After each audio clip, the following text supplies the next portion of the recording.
اعوذ باللہ من الشیطان الرجیم بسم اللہ الرحمن الرحیم یا ایہا الناس اعبدوا ربکم الذی خلقکم والذین من قبلکم لعلکم تتقون اما بعد۔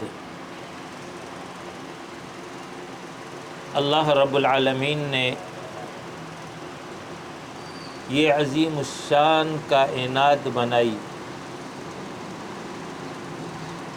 اس کا ایک وہ حصہ ہے جو ہمیں نظر آ رہا ہے، ہمارے علم میں ہے، اور اس کا ایک بہت بڑا حصہ وہ ہے جس سے ہم لا علم ہیں۔ جو ہمیں نظر آ رہا ہے اس میں جب ہم آسمان کی جانب نظر کریں تو ہمیں آسمان نظر آتا ہے، سورج ہے، چاند ہے، ستارے ہیں، سیارے ہیں، بادل ہے، ہوا ہے، اور پھر زمین پر بے شمار مخلوقات موجود ہے، چرند ہے، پرند ہے، حیوانات ہے، نباتات ہے، جمادات ہیں۔ پھر زمین کی پنہائیوں میں مخلوق موجود ہے۔ یہ وہ عظیم الشان کائنات ہے جو اللہ نے تخلیق کی ہے، اور پھر اپنی تمام مخلوقات میں سے انسان کا انتخاب کیا ہے، اس طور پر کہ اسے عقل، ارادہ، شعور، اختیار بخشا، صحیح اور برے کی تمیز اسے سکھا دی۔ کائنات کی بے شمار مخلوقات انسان کی خدمت پر مأمور ہے، کوئی براہ راست اور کوئی بالواسطہ انسان کی خدمت کر رہی ہے۔ زمین کی اشیاء کو اللہ رب العالمین نے انسان کے لیے مسخر کر دیا، جس سے انسان فائدہ اٹھا رہا ہے۔ انسان کے پاس جو کچھ بھی ہے وہ سب اللہ رب العالمین کا دیا ہوا ہے۔ انسان اللہ کی ان نعمتوں کو شمار کرنا چاہے نہیں کر سکتا۔ تو اب یہ سوال پیدا ہوتا ہے کہ اللہ نے یہ سب کچھ کیوں کیا؟ کوئی مقصد تھا، کوئی اسکیم تھی، یا بس اللہ کا ارادہ ہوا کہ اس طرح کا کام کرتا ہوں؟ تو اس حوالے سے سوالیہ انداز میں اور پھر انکار کے انداز میں اس بات کو قرآن میں واضح کیا گیا ہے کہ نہ تو آسمان و زمین کی پیدائش بے مقصد ہے، اور نہ ہی انسان کی پیدائش بے مقصد ہے۔ ارشاد فرمایا وَمَا خَلَقْنَا السَّمَاءَ وَالْأَرْضَ وَمَا بَيْنَهُمَا لَاعِبِينَ،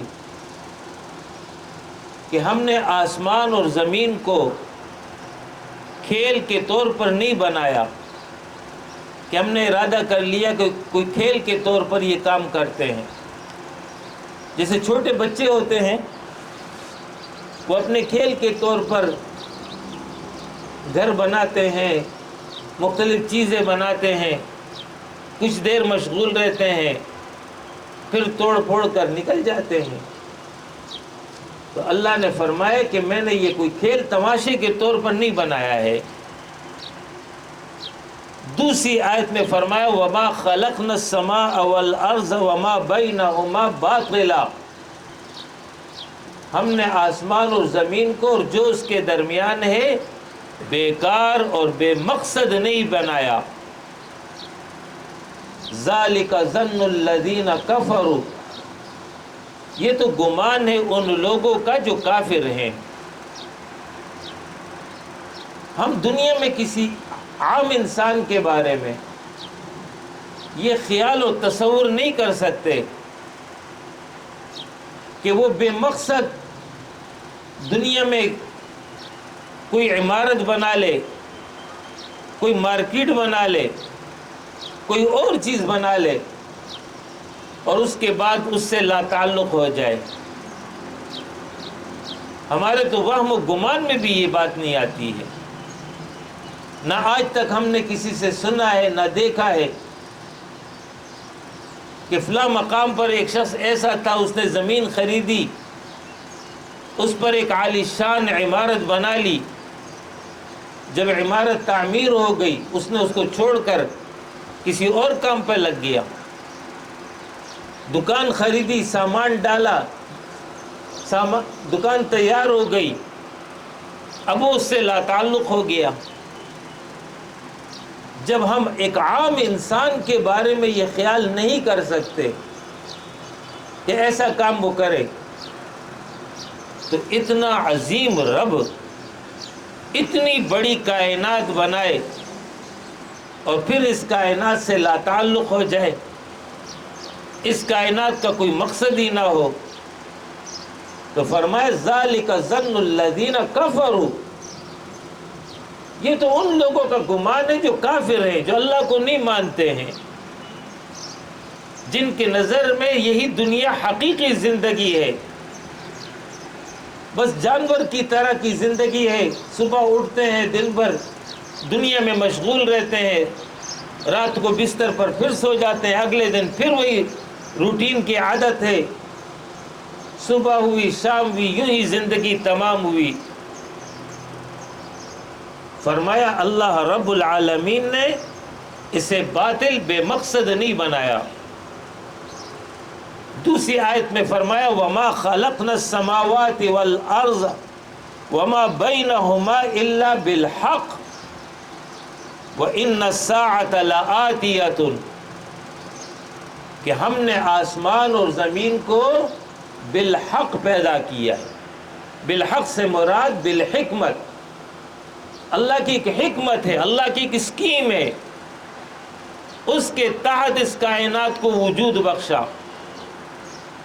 اور ساتھ ہی بتا دیا کہ یہ کائنات ہمیشہ کے لیے نہیں ہے، الی اجل مسمى جیسے ذکر کیا کہ وقت مقررہ کے لیے، اور اس آیت میں ذکر کیا کہ وہ اجل مسمى قیامت ہے، قیامت آنے والی ہے، قیامت تک کے لیے اس کائنات کو اللہ نے بنایا۔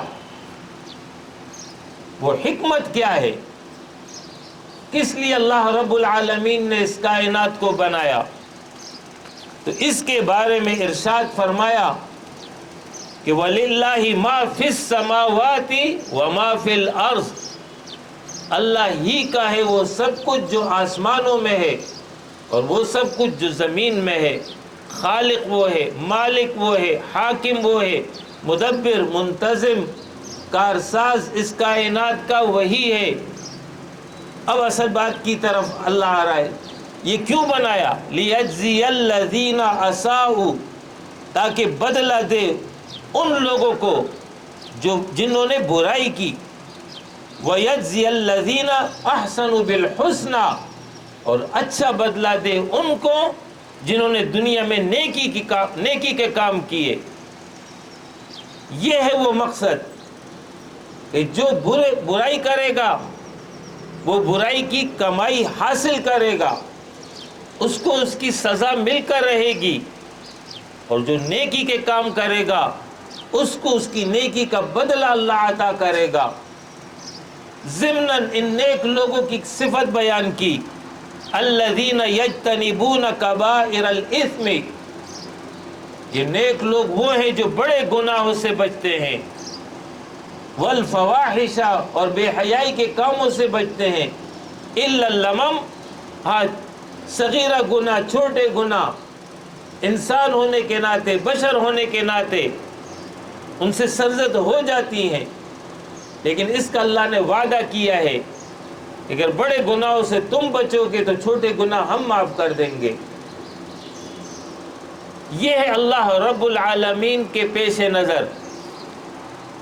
اللہ رب العالمین نے یہ کائنات اس لیے بنائی ہے، اللہ کا فیض عام انسانوں تک پہنچے، لوگ اس سے مستفید ہوں، نیکوکاروں کو ان کا اجر ملے، بدکاروں کو اس کی سزا ملے۔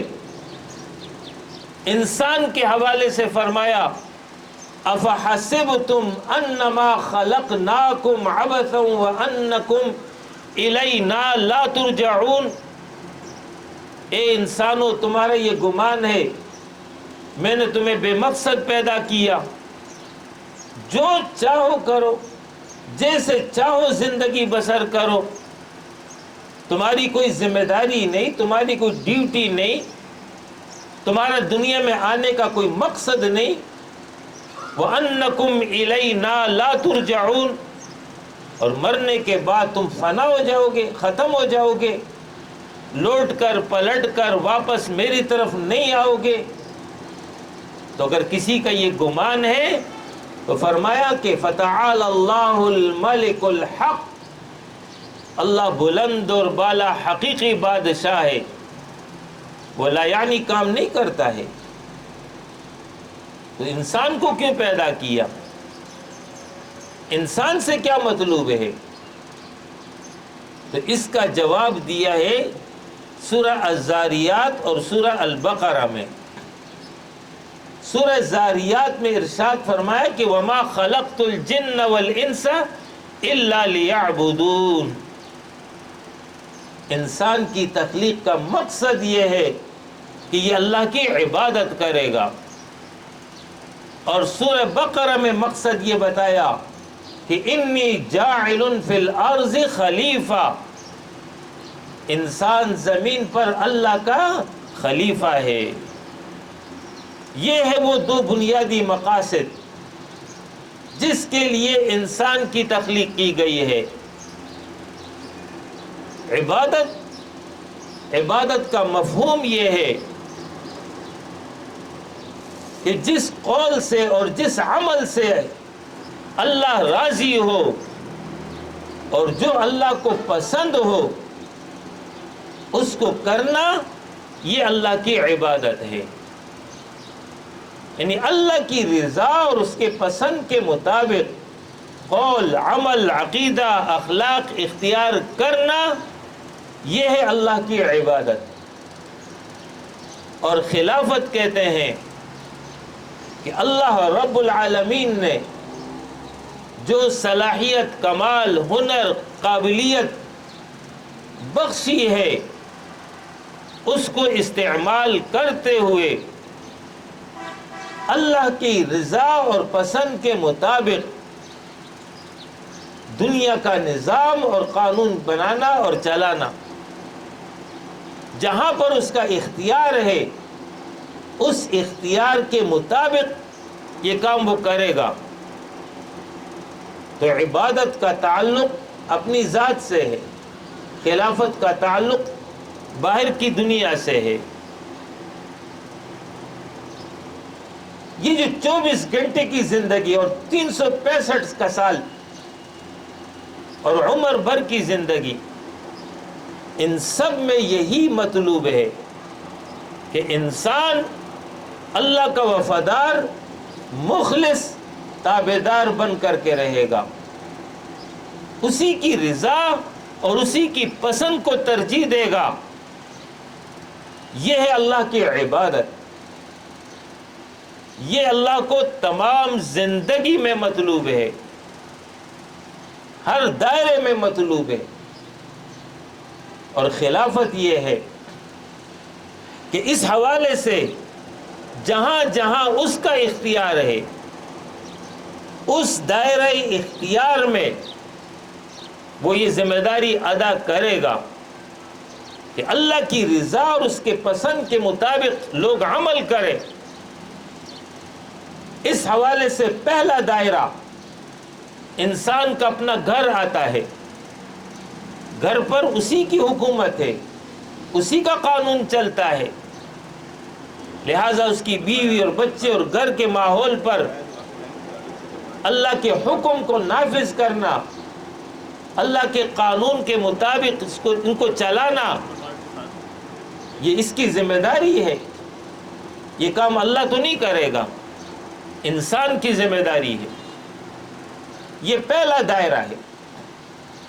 دوسرا دائرہ یہ ہے کہ دنیا میں جہاں انسان اپنی دنیا کماتا ہے، کاروبار کرتا ہے، اس حوالے سے کوئی فیکٹری ہے، کوئی دفتر ہے، کوئی فرم ہے جس میں ملازمین ہے، جس میں عملہ ہے، اس پر اختیار اس کا چلتا ہے، تو ان سب پر اللہ کے دین کو نافذ کرنا، اللہ کے قانون کو نافذ کرنا، اللہ کی رضا اور پسند کے مطابق ان سے عمل کروانا، یہ اس کی ذمہ داری ہے. اس کے بعد تیسرا دائرہ آتا ہے. وہ تیسرا دائرہ یہ ہے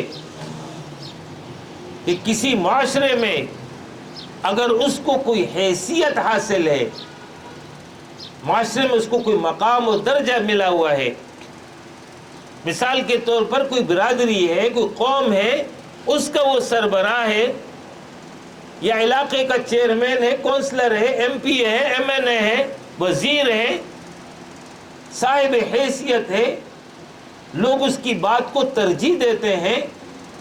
اس کی یہ ذمہ داری ہے کہ اس دائرہ اختیار میں اللہ کی رضا کے مطابق عمل کرانا، لوگوں کو اللہ کی دین کے ساتھ جوڑنا، یہ اس کی ذمہ داری ہے. بحیثیت خلیفہ یہ کام وہ کرے گا. یہ وہ تین دائرے ہیں جہاں پر انسان اختیار رکھتا ہے، تو یہ کام تو وہ کرے گا ہی کرے گا. اس کے بعد چوتھا دائرہ وہ یہ ہے کہ جہاں پر انسان اختیار نہیں رکھتا، اکیلا ہے، منفرد ہے، جہاں پر وہ تبدیلی نہیں لا سکتا ہے. یعنی ہمارا اجتماعی نظام، ہمارے پورے معاشرے کا جو نظام زندگی ہے، اب ظاہر ہے کہ ایک فرد، دو فرد اس میں تو کوئی تبدیلی نہیں کر سکتے. تو ایسی صورت میں بھی رخصت نہیں حاصل کہ جی مجھے اختیار نہیں ہے لہٰذا میں اس دائرے میں کچھ کام نہیں کر سکتا. اس جگہ پہنچ کر کے امت کو جو خطاب کیا گیا ہے، اس خطاب میں یہ شامل ہے، کنتم خیر امت اخرجت للناس تأمرون بالمعروف تنہون عن المنکر. یہ پوری امت کو خطاب کیا گیا ہے کہ اس امت کا بنیادی فریضہ یہ ہے کہ نیکی کا حکم کرے، برائی سے لوگوں کو روکے.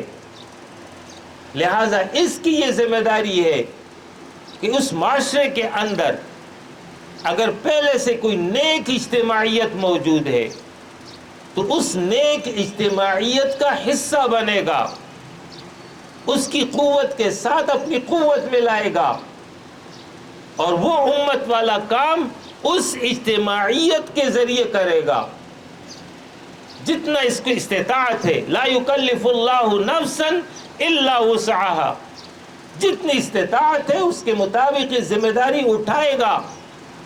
یہ نہیں کہہ سکتا کہ میں اکیلا کوئی تبدیلی نہیں لا سکتا. ٹھیک ہے، اکیلے تبدیلی نہیں لا سکتے ہو، لیکن جو اجتماعیت موجود ہے اس اجتماعیت کے ذریعے اپنی قوت کو بڑھا سکتے ہو، اپنی آواز کو مؤثر کر سکتے ہو، اپنی محنت کے ذریعے معاشرے کے اندر ہلچل مچا سکتے ہو. تو یہ کام کرنا ہوگا. اور اگر وہ ایسے معاشرے میں موجود ہے جہاں پر کوئی نیکی کی اجتماعیت ہی نہیں ہے، وہ تنہا ہے، منفرد ہے، اکیلا ہے، تو اس صورت میں بھی اسے رخصت حاصل نہیں ہے کہ میں اکیلا ہوں، کوئی اجتماعیت بھی نہیں ہے، میں کیسے نیکی کا کام کروں گا، لوگوں کو حکم دوں گا، برائی سے روکوں گا؟ اس جگہ پر بھی اس نے یہ کام کرنا ہے۔ سیدنا لقمان نے اپنے بیٹے کو جو نصیحت کی ہے، جس کو قرآن میں ذکر کیا، اس میں دیگر نصائح کے ساتھ ساتھ اپنے بچے کو وہی نصیحت کرتے کہ بچے تمہاری ڈیوٹی ہے کہ تم نے نیکی کا حکم دینا ہے، تم نے برائی سے لوگوں کو روکنا ہے۔ اس وقت وہ بچہ اکیلا تھا، تنہا تھا۔ اس وقت سیدنا لقمان نے ان کو سمجھا دیا کہ جب یہ کام کرو گے، تم اکیلے ہو، منفرد ہو، آزمائش آئے گی، امتحانات سے گزرنا ہوگا، تو کیا کرو، کام چھوڑ دو، لا تعلق ہو جاؤ، کونے قدرے میں چلے جاؤ، آسان دین اختیار کر لو، میٹھا میٹھا اپنے لیے، کڑوا کسی اور کے لیے۔ نہیں، فرمایا یہ کام تم نے کرنا ہے۔ فَإِنَّ ذَلِكَ مِنْ عَزْمِ الْأُمُورِ، یہ عزیمت کا راستہ ہے، عزیمت کا راستہ اختیار کرنا ہوگا۔ یہ ہے وہ انسان کی ذمہ داری، اللہ کی رضا اور اس کے پسند کے مطابق خود بھی عمل کرے گا، لوگوں سے بھی عمل کرائے گا۔ اس کے لیے انسان کو پیدا کیا گیا، اسے یہ سب کچھ دیا گیا، اسے زمین پر بھیجا گیا۔ اب اللہ کی رضا اور اس کی پسند کا علم انسان کو کیسے ہوگا؟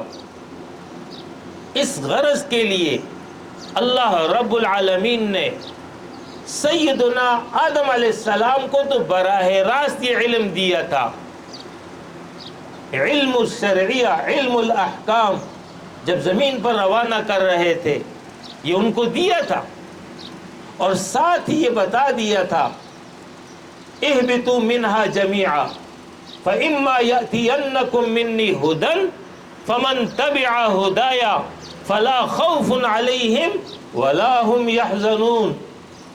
جاؤ زمین پر زندگی گزارو، تمہارے لیے ایک وقت مقررہ ہے، لیکن یاد رکھنا میری طرف سے ہدایت آئے گی، جس نے اس ہدایت کی پیروی کر لی اس کے لیے کوئی خوف اور کوئی غم نہیں ہوگا۔ مراد خوف اور غم نہ ہونے سے جنت کی زندگی ہے، اس لیے کہ وہی وہ مقام ہے جہاں نہ خوف ہوگا نہ غم ہوگا، ورنہ دنیا میں بھی خوف غم موجود ہے، قبر میں بھی خوف غم موجود ہے، حشر میں بھی خوف غم موجود ہے، لیکن ایک دفعہ جنت میں داخل ہو گیا پھر کوئی خوف اور کوئی غم نہیں ہوگا۔ تو آدم کو بتا دیا تھا میری طرف سے ہدایت آئے گی، پہلی ہدایت براہ راست دی ہے، اور بعد میں یہ ہدایت کا نظام اللہ رب العالمین نے اس طرح بنایا کہ انبیاء علیہ السلام کو مقرر کیا، ان پر وحی آئی، ان کے ذریعے انسانوں کو یہ ہدایت دی گئی۔ یہ انبیاء جو مختلف ادوار میں آتے رہے، یہ سلسلہ انبیاء آدم علیہ السلام سے لے کر نبی اکرم صلی اللہ علیہ وسلم تک، ان تمام انبیاء کی تعلیمات اصولی طور پر ایک ہی تھی، البتہ عملی طور پر اپنے اپنے زمانے اور حالات اور قوم کے پیش نظر اس میں تبدیلی ہوتی رہی ہے، لیکن اصولی احکام سب کے ایک تھے۔ عقیدہ ہے، عبادت رب کی ہے، دنیا کی حقیقت ہے، موت کے بعد زندگی ہے، کامیابی اور ناکامی کا پیمانہ آخرت ہے، یہ تمام انبیاء کے درمیان متفق، کسی کا اس میں اختلاف نہیں۔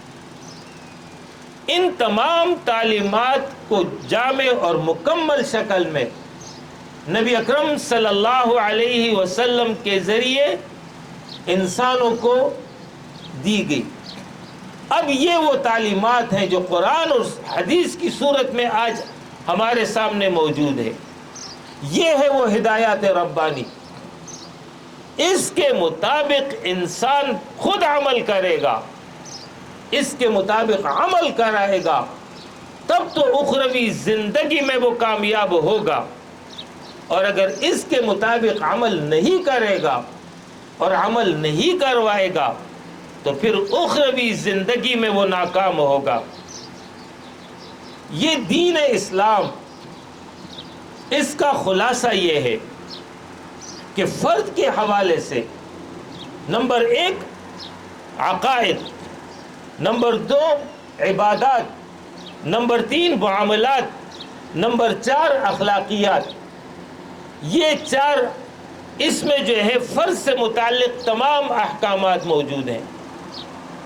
عقیدہ میں عقیدہ توحید ہے، رسالت ہے، آخرت ہے، کتابوں پر ایمان ہے، فرشتوں پر ایمان ہے، تقدیر پر ایمان ہے۔ عقیدہ وہ اختیار کرو گے جو اللہ اور اس کے رسول نے بتایا، اس میں نہ ترمیم کرو گے نہ اضافہ کرو گے، من اور عن، جیسے دیا ویسے ہی قبول کرو گے۔ عبادات میں وہ امور مراد ہیں اس جگہ پر کہ جس کا مقصد صرف اللہ کی رضا اور خوشنودی ہو، دنیا کی کوئی غرض اور کوئی فائدہ اور کوئی عمل دنیا سے متعلق نہ ہو۔ نماز، روزہ، زکوٰۃ، حج، ذکر، تلاوت، تسبیح، منت، قربانی، اعتکاف، حج، عمرہ، یہ ساری چیزیں ہیں، یہ مختص ہے ایک اللہ کے لیے، اس کی رضا اور خوشنودی کے لیے انسان اس کو کرے گا۔ تیسرا ہے معاملات۔ معاملات یہ کہ انسان اس دنیا میں انفرادی زندگی نہیں بسر کر سکتا، اسے افراد کا تعاون درکار ہے، وہ لوگوں کے ساتھ مل کر رہتا ہے۔ لہٰذا اس حوالے سے انسانوں کے درمیان جو باہمی تعلقات ہیں، اس حوالے سے اللہ اور اس کے رسول نے تعلیمات دی ہیں، اسی کو معاملات کہتے ہیں۔ اس میں والدین کے حقوق ہیں، اولاد کے حقوق ہیں، رشتہ داروں کے حقوق ہیں، پڑوسیوں کے حقوق ہیں، مہمانوں کے حقوق ہیں، گاہک اور مسافر کے حقوق ہیں۔ غرض پورا ایک ضابطہ ہے شریعت کا، جس کو قرآن نے اور حدیث نے تفصیل سے بیان کیا، اس کے مطابق انسان عمل کرے گا۔ چوتھا دائرہ جو فرض سے متعلق ہے دین کا، وہ ہے اخلاقیات۔ اصل انسان وہی ہے جس کو ہم روح سے تعبیر کرتے ہیں۔ یہ ایک جسم ہے، ایک روح ہے، ان دونوں کا مرکب ہم اس کو انسان سمجھتے ہیں، لیکن حقیقت میں انسان وہی ہے جو روح کی صورت میں موجود ہے۔ یہ جسم تو مٹی سے بنا ہے، اسی سے پیدا ہوا اور اسی کی طرف لوٹ جائے گا۔ اصل انسان وہ روح ہے۔ اس روح کے حوالے سے جو تعلیمات دی گئی ہیں اس کو اخلاقی تعلیمات کہتے ہیں۔ اس میں 2 قسمیں ہیں، برے اخلاق اور عمدہ اخلاق۔ برے اخلاق سے بچو گے، عمدہ اخلاق اختیار کرو گے، دل میں کسی کے لیے بغض نہ ہو، حسد نہ ہو، کینہ نہ ہو، تم تکبر میں مبتلا نہ ہو، کسی کے ساتھ حسد نہ کرو، کفر و شرک تمہارے دل میں پیدا نہ ہو جائے، دنیا کی محبت تمہارے دل میں پیدا نہ ہو جائے، خواہش نفس کی طرف تم چل نہ پڑو، تمہارے اندر تواضع ہو، انکساری ہو، عاجزی ہو، اللہ کی معرفت ہو، اللہ کی محبت ہو، اللہ کا خوف ہو، اللہ کی خشیت ہو، یہ وہ عمدہ اخلاق ہیں۔ تو برے اخلاق سے بچنا اور عمدہ اخلاق کو اختیار کرنا، یہ ہے اسلام کی اخلاقی تعلیمات۔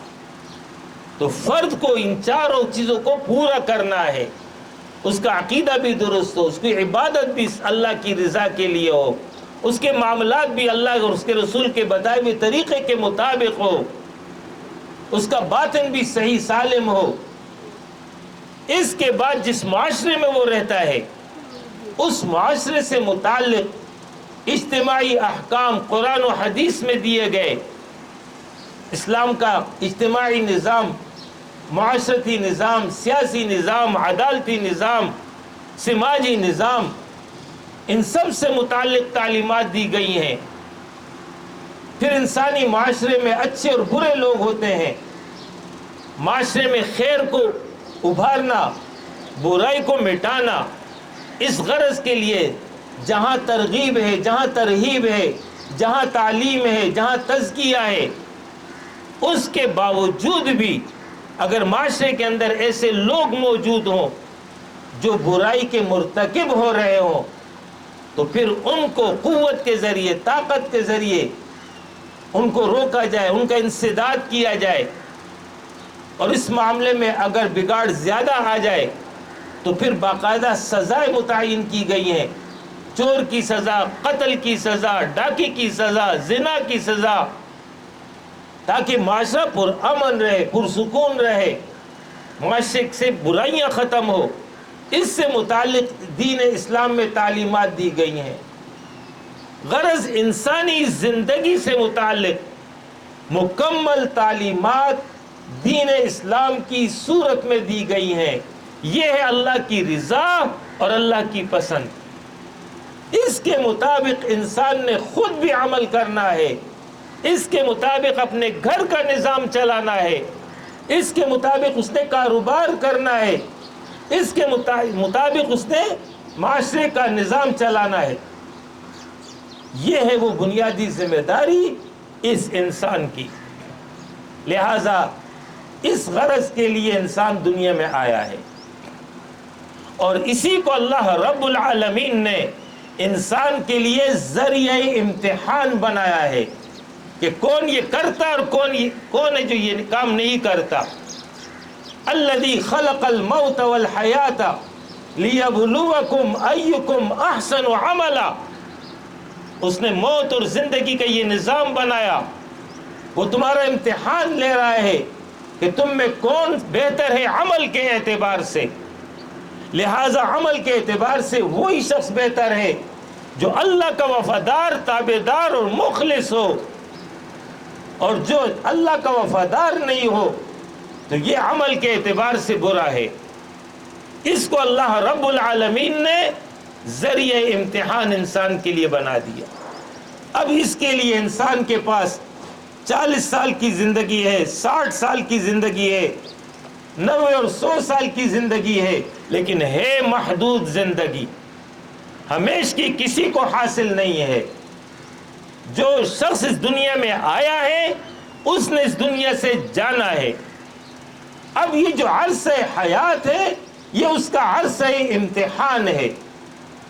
اس میں انسان جو کچھ کرے گا اسی کے مطابق ایک اور جہان آ رہا ہے، وہی در حقیقت اصل اور حقیقی زندگی ہے۔ لہذا کامیاب وہ ہوگا جو اس دنیا میں، اس جہان میں کامیاب ہو جائے، اور ناکام وہ ہوگا جو اس جہان میں ناکام ہو جائے۔ اس بات کو قرآن ان الفاظ میں بیان کر رہا ہے کہ کل نفس ذائقۃ الموت، ہر ذی روح نے موت کا ذائقہ چکھنا ہے، ایک نہ ایک دن اس دنیا سے جانا ہے۔ اور پھر دوسری جگہ فرمایا وَإِلَيْنَا تُرْجَعُونَ، پلٹ کر ہماری طرف آؤ گے۔ اور آل عمران میں اللہ فرما رہا ہے کہ فَمَنْ زُحْزِحَ عَنِ النَّارِ وَأُدْخِلَ الْجَنَّةَ فَقَدْ فَازَ، جو جہنم کی آگ سے دور کر دیا گیا، جو جنت میں داخل کر دیا گیا، وہ انسان کامیاب ہو گیا۔ یہ ہے وہ اصل معیار کامیابی جس کو قرآن نے واضح کیا ہے۔ اس کے بالمقابل کامیابی کا دوسرا کوئی پیمانہ نہیں ہے، نہ دولت، نہ عزت، نہ شہرت، نہ جائیداد، نہ منصب، نہ اختیار، ان میں سے ایک بھی معیار کامیابی نہیں ہے۔ یہ سب عارضی اور فانی ہے، وقتی شے ہے، آج ہے اور کل نہیں ہے۔ اس دنیا کی حقیقت کو قرآن نے ایک جملے میں واضح کیا، وَمَا الْحَيَاةُ الدُّنْيَا إِلَّا مَتَاعُ الْغُرُورِ، اے لوگوں، دنیا کی زندگی سامان ہے دھوکے کا۔ بظاہر وہ سمجھتا ہے کہ دنیا میرے پاس ہے، میں دنیا کا چودھری بنا ہوا ہوں، میرے پاس مال دولت کی ریل پیل ہے، عزت شہرت منصب ہے، لیکن یہ 2 دن کی کہانی ہے، پھر اس کے بعد اسی خاک میں جا کر کے مل جانا ہے۔ والعصر ان الانسان لفی خسر، الا الذین آمنوا وعملوا الصالحات وتواصوا بالحق وتواصوا بالصبر۔ اس مختصر صورت میں اللہ رب العالمین نے اسی حقیقت کو واضح کیا ہے۔ زمانہ گواہ ہے، آدم علیہ السلام سے لے کر آج تک کا زمانہ اس بات کی گواہی دے رہا ہے کہ انسان خسارے میں ہے، نقصان میں ہے، سوائے اس شخص کے جو ان 4 صفات سے متصف ہو۔ نمبر 1 جو ایمان لے آئے، نمبر 2 جو نیک اعمال کرے، نمبر 3 جو حق کا داعی و حق کی تلقین کرے، نمبر 4 اس حق کی تلقین اور دعوت کی وجہ سے جو مشکل، پریشانی اور تکلیف اسے پہنچے اس پر وہ صبر اور استقامت اختیار کر لے، ایسا انسان تو آخرت کے خسارے سے محفوظ ہے۔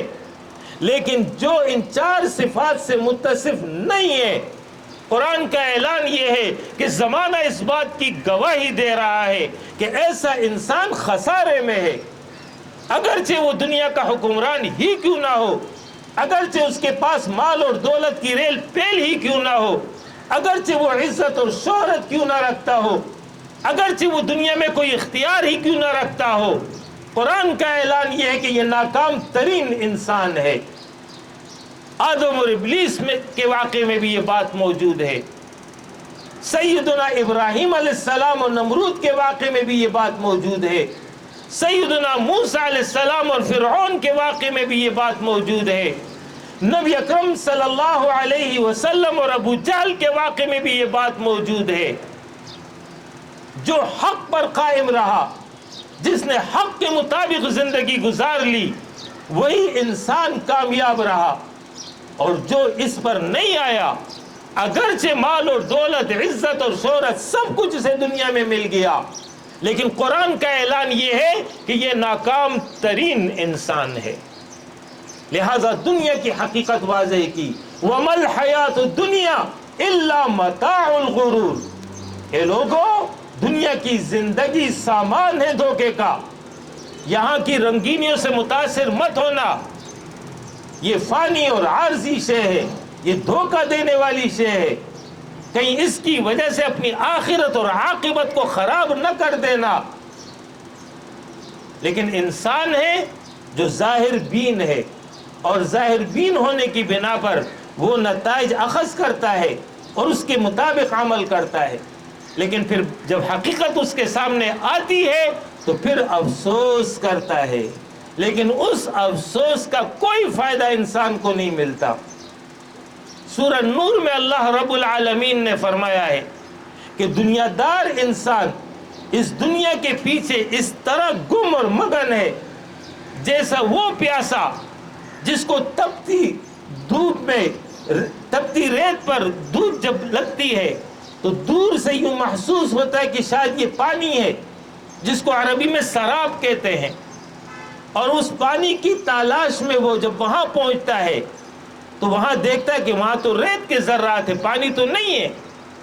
فرمائے یہ ہے دنیا جس کے پیچھے انسان بھاگ رہا ہے، مال، دولت، عزت، شہرت، جائیداد، منصب، اس کے پیچھے بھاگ رہا ہے، اس کو ترجیح دے رہا ہے، صبح سے شام تک، شام سے صبح تک گم اور مگن اسی دنیا میں۔ اور جب دنیا اس کے پاس آ رہی ہوتی، جمع ہوتی ہے، اس نے اپنی دنیا بنا لی ہوتی ہے، اچانک موت کا فرشتہ آ جاتا ہے، سب کچھ چھوڑ چھاڑ کر یہاں سے وہ رخصت ہو جاتا ہے، جو اس نے بنایا تھا وہ سب کا سب دھرے کا دھرا رہ جاتا ہے۔ لَقَدْ جِئْتُمُونَا فُرَادًا كَمَا خَلَقْنَاكُمْ أَوَّلَ مَرَّةٍ۔ اللہ فرماتا ہے آگے نا میرے پاس اکیلے، جس طرح میں نے تمہیں دنیا میں اکیلا بھیجا تھا، جو کچھ تمہارے پاس تھا وہ سب پیچھے چھوڑ آئے ہو۔ اسی حقیقت کو رسول اللہ صلی اللہ علیہ وسلم نے حدیث میں واضح کیا کہ جب مردے کو قبر کی طرف لے جاتے ہیں تو زیادہ سے زیادہ 3 چیزیں اس کے ساتھ جاتی ہیں۔ اس کا مال و دولت، یعنی اس کی گاڑی ہے تو گاڑی چلی گئی، یا کوئی اور شے تو وہ چلی گئی، اس کے دوست احباب ساتھی چلے گئے، اور اس کا عمل چلا گیا۔ قبر میں اس کو رکھنے کے بعد اس کا مال ورثہ میں تقسیم ہو جاتا ہے، اس کے دوست اور احباب اپنے گھروں کی طرف لوٹ جاتے ہیں، اس کے ساتھ آگے جانے والی چیز اس کا عمل ہوتا ہے۔ بس یہ ہے وہ کل کمائی جو اس نے دنیا سے لے کر کے اب وہ جا رہا ہے، باقی کوئی شے اس کے ساتھ نہیں ہوتی ہے۔ آپ نے امام صاحب کو دعا کرتے ہوئے سنا ہوگا، اور یہ دعا خود بھی کرتے ہیں کسی مرنے والے کے لیے۔ دعا میں کیا کہتے ہیں کہ اے اللہ ہمارے اس بھائی کو، ہمارے اس عزیز کو، اے اللہ اس کی مغفرت فرما، یہ کہتے ہیں۔ پھر مغفرت کی تفصیل اس طرح کرتے ہیں کہ اے اللہ اس کی نیکیاں قبول کر اور اس کے غلطیوں کو، گناہوں کو معاف کر دے۔ یہ ہے ٹوٹل خلاصہ۔ اسی کو ہم کہتے ہیں اس کی بخشش ہو جائے، اور جس کی بخشش ہو جائے تو اسے جنت بھی مل جاتی ہے، اس کو رب کی رضا بھی مل جاتی ہے۔ یہ سب ضمنی دعائیں ہیں۔ اصل دعا یہی ہے کہ اے اللہ اس کی نیکیوں کو قبول کر اور اس کی برائیوں کو درگزر فرما۔ آج تک کسی امام کو آپ نے یہ دعا کرتے ہوئے نہیں سنا، اور نہ آپ نے خود یہ دعا کی ہے کہ اے اللہ یہ بہت مالدار تھا، اے اللہ تو اس کی مالداری کو قبول فرما، اے اللہ یہ بہت بڑا خان تھا، چودھری تھا، وڈیرا تھا، لیڈر تھا، اے اللہ تو قبول فرما، اے اللہ اس کی اتنی فیکٹریاں تھی، اتنے مارکیٹ تھے، اتنے کارخانے تھے، اے اللہ قبول فرما۔ آپ نے کبھی یہ دعا نہیں کی ہے۔ اس سے کیا نتیجہ نکلا؟ پوری زندگی کا خلاصہ یا اعمال صالحہ ہیں یا اعمال سیئہ ہیں۔ یہی ہے وہ کل کمائی جو ایک انسان دنیا سے لے کر آگے جاتا ہے۔ اعمال صالحہ کا تعلق ان تمام اعمال سے ہے کہ جس میں ایک انسان اللہ کی رضا اور اس کے پسند کے مطابق زندگی میں عمل کر جائے، خواہ اس کا تعلق اس کی ذاتی زندگی سے ہو، کاروبار سے ہو، معاملات سے ہو، گھر کی زندگی ہو، تعلقات کے حوالے سے ہو، جس دائرے میں بھی موجود ہو اس میں وہ اللہ کی رضا اور پسند کے مطابق عمل کرے گا، یہی عمل صالح ہوگا، یہی آخرت کا توشہ ہوگا جو اسے فائدہ پہنچائے گا۔ اور اگر یہ کام نہیں کرے گا تو پھر جو ہے آخرت میں وہ برائیوں کا جو ہے اپنے ساتھ گٹار ٹوکرا لے کر جا رہا ہوگا۔ ایک اور حدیث میں نبی اکرم صلی اللہ علیہ وسلم نے ایک اور انداز سے صحابہ کو متوجہ کیا ہے۔ فرمائے تم میں سے کون ہے جو دوسرے کے مال سے محبت کرتا ہے؟ صحابہ نے عرض کہ اللہ کے رسول ہم میں سے تو کوئی بھی دوسرے کے مال سے محبت نہیں کرتا، ہر ایک کو اپنا مال عزیز ہے۔ نبی اکرم صلی اللہ علیہ وسلم نے فرمایا تمہارا مال وہ ہے جو تم نے کھا لیا، تمہارا مال وہ ہے جو تم نے پہن لیا، تمہارا مال وہ ہے جو تم نے آگے بھیج دیا۔ یہ ہے ذخیرہ آخرت جو انفاق کی صورت میں، صدقات کی صورت میں، زکوٰۃ کی صورت میں ایک انسان اپنے لیے آگے بھیج دیتا ہے۔ باقی جس گاڑی میں وہ آج موجود ہے، جس بنگلے میں وہ آج موجود ہے، جس فیکٹری کا آج وہ مالک ہے، وہ در حقیقت مالک نہیں ہے، وہ عارضی طور پر اس کے پاس ہے، کل وہ یہاں سے چلا جائے گا، اس گاڑی کا مالک پھر کوئی اور ہوگا، اس مکان کا مالک کوئی اور ہوگا، اس فیکٹری کا مالک کوئی اور ہوگا، اور آخر میں یہ سب اللہ کی طرف لوٹ جائے گا۔ اصل وارث اس دنیا کا اللہ رب العالمین ہے۔ یہ سب لوٹ کر پلٹ کر سب اللہ کی طرف واپس چلا جائے گا۔ انسان کو دیا ہے فائدہ اٹھانے کے لیے، انسان اس کا مالک نہیں ہے، انسان اس کو اپنی ملکیت سمجھ بیٹھتا ہے۔ لہذا عقل مند انسان اور کامیاب انسان وہ ہے جو اس دنیا کی زندگی کی قدر کر لے اور اس دنیا کی زندگی میں ایسے اعمال کر جائے جس کے نتیجے میں اسے اللہ کی رضا اور خوشنودی حاصل ہو جائے، یہی در حقیقت کامیاب انسان ہے۔ لہذا قرآن بار بار انسان کو متوجہ اور متنبہ کرتا ہے کہ لوگوں آخرت کی فکر کرو، آخرت کی تیاری کرو، تمہاری منزل جنت ہونی چاہیے، تمہاری منزل رب کی رضا ہونی چاہیے۔ خبردار دنیا کو مقصود اور منزل نہ بنا لینا۔ دنیا تمہارے لیے ذریعہ مقصود ہے، مقصود نہیں ہے۔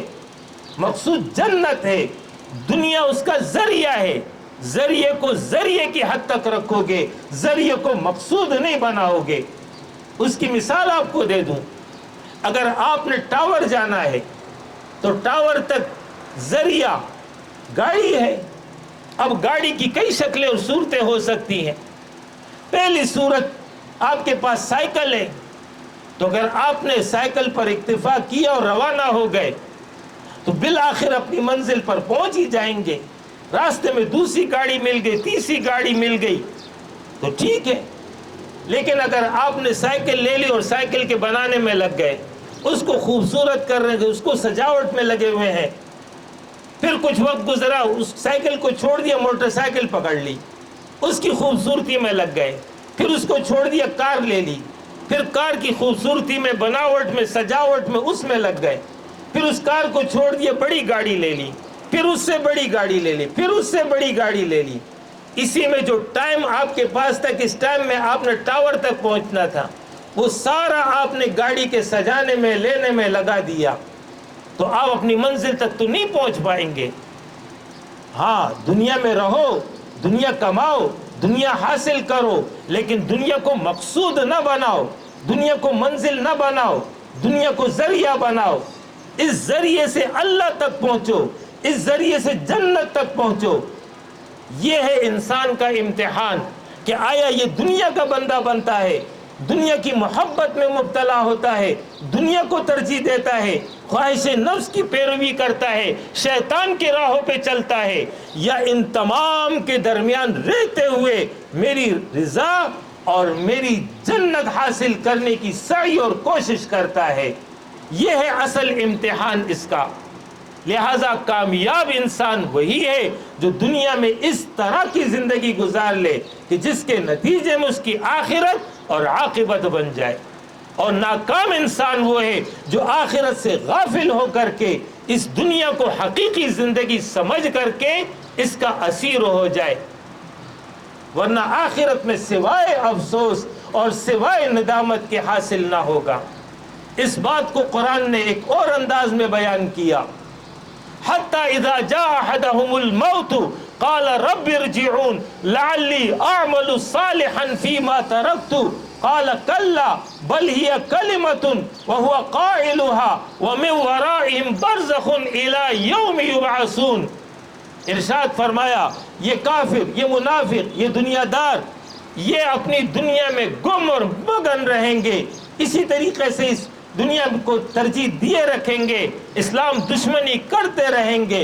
کب تک؟ یہاں تک کہ جب ان میں سے کسی ایک پر موت آ جائے، اس وقت حقیقت واضح ہو جائے گی، اور جب غیب کا پردہ ہٹ جائے گا اور حقیقت سامنے آ جائے گی، اس وقت یہ چیخ اور پکار کریں گے، اے اللہ ہمیں واپس لوٹا دے اس دنیا کی طرف جس کو میں ابھی چھوڑ کر آیا ہوں، اب میں نیک عمل کر کے آؤں گا۔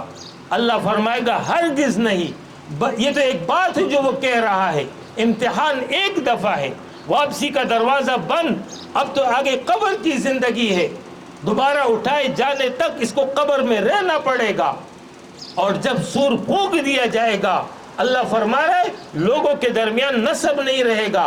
یہ مطلب نہیں ہے کہ باپ باپ نہیں رہا، بیٹا بیٹا نہیں رہا، مطلب یہ ہے کہ کوئی کسی کے کام نہیں آئے گا۔ وہاں کام آنے والی چیز کیا ہے؟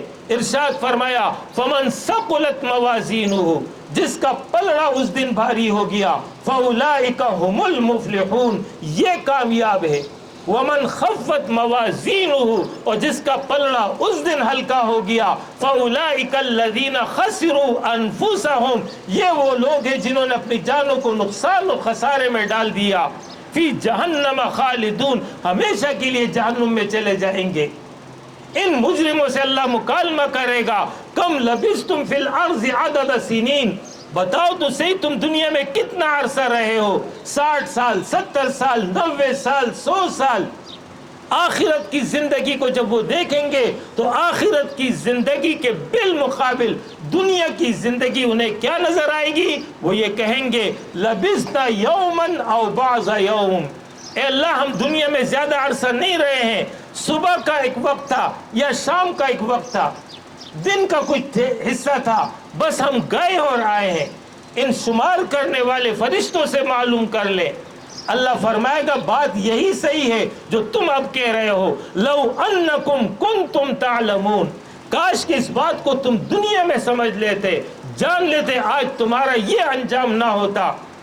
لہٰذا یہ قرآن مجھے اور آپ کو متوجہ اور متنبہ کر رہا ہے کہ غفلت میں نہ رہو، ہوش کے اندر آ جاؤ۔ یہ جو زندگی کے لمحات اللہ نے دیے ہیں، اس کے ذریعے اس طرح کا عمل کرو کہ اس کے نتیجے میں اللہ کی رضا اور خوشنودی حاصل ہو جائے۔ ایسا نہ ہو کہ دنیا کے اسیر ہو جاؤ اور اس کے نتیجے میں اپنی آخرت سے غافل ہو جاؤ۔ ہمارے بھائی عرفان صاحب دنیا سے رخصت ہو گئے، انہوں نے ایک اچھی زندگی گزاری، زمانہ طالب علمی میں اسلامی جمعیت طلبہ کے ایک فعال کارکن رکن کے حیثیت سے اقامت دین کی جد و جہد میں وہ شریک رہے۔ آخر عمر میں وہ بیمار ہو گئے، بالآخر دنیا سے چلے گئے۔ جانا سب نے ہے، ایسا نہیں ہے کہ ہم نے عرفان بھائی کو رخصت کر دیا ہم یہاں رہیں گے۔ آج ہم نے ان کو رخصت کیا ہے، کل ہمیں کوئی رخصت کرے گا۔ یہی جنوری، فروری، مارچ، اپریل ہوگا، رمضان، شوال چل رہا ہوگا، صبح یا شام کا وقت ہوگا، فرشتہ آ جائے گا، لا یستقدمون ساعتا ولا یستأخرون، نہ ایک لمحہ پہلے نہ ایک لمحہ بعد، عین مقررہ وقت پر چار و ناچار اس دنیا سے جانا ہوگا۔ لہٰذا عرفان بھائی یہ پیغام ہمیں دے گئے کہ میں تو چلا گیا لیکن میرے پیچھے تم آ رہے ہو، لہٰذا تیاری کر لو، غفلت میں نہ رہنا۔ لہٰذا یہ سبق ہمیں دے گئے ہیں، اور بندہ مومن جو آخرت پر یقین رکھتا ہو، جو رب کی رضا اور جنت کا متلاشی ہو، جس کے ٹارگٹ جنت پر ہو، اس کے لیے دنیا کا غم نہیں ہے، دنیا کی پریشانی نہیں ہے۔ سیدہ خنسہ رضی اللہ عنہ صحابی رسول ہیں، زمانہ جاہلیت میں یعنی قبل از اسلام ان کے بھائی کا انتقال ہوا، انہوں نے اس کی یاد میں ایک مرثیہ لکھا، وہ اتنا درد انگیز تھا کہ جو بھی سنتا بے ساختہ آنکھوں سے آنسو اس کے جاری ہو جاتے، اس لیے کہ ان کا یہ عقیدہ ہے، مشرکین مکہ کا یہ عقیدہ ہے کہ جو ایک دفعہ مر گیا تو دوبارہ زندہ نہیں ہو سکتا ہے۔ پہلی مرتبہ تو اللہ پیدا کرتا ہے، لیکن ایک دفعہ جب انسان مٹی میں چلا گیا تو دوبارہ زندگی نہیں ہے۔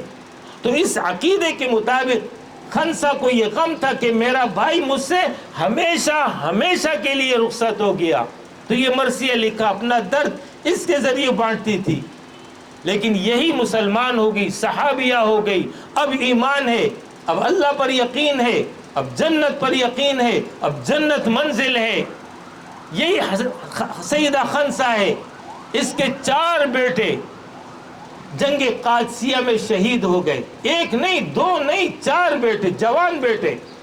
تو فخریہ طور پر کہتی تھی میں وہ خاتون ہوں جو جنت میں 4 شہیدوں کی ماں کہلاؤں گی۔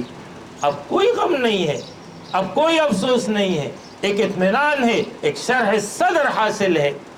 لہٰذا مومن اطمینان رکھتا ہے، سکون میں ہوتا ہے کہ ہمارا بھائی رخصت ہوا، ہماری بہن رخصت ہو گئی، ہمارے والد رخصت ہو گئے، ہماری والدہ رخصت ہو گئی، ہم نے بھی رخصت ہونا ہے۔ ہم سب عارضی طور پر اس دنیا میں مقیم ہیں، ہماری منزل جنت ہے، ہم سب دوبارہ جنت میں اکٹھے ہوں گے، ہم سب ایک ساتھ رہیں گے۔ یہ وہ ایمان انسان کو ایک قلبی سکون اور اطمینان فراہم کرتی ہے، لیکن اس کے لیے ضروری ہے کہ انسان اس دنیا میں اپنے مقصد زندگی کو جان لے، پہچان لے اور اس کے مطابق عمل کر لے، تبھی وہ آخرت میں کامیاب ہوگا۔ اقول قولی ھذا واستغفر اللہ لی ولکم ولسائر المؤمنین وآخر دعوانا ان الحمد للہ رب العالمین۔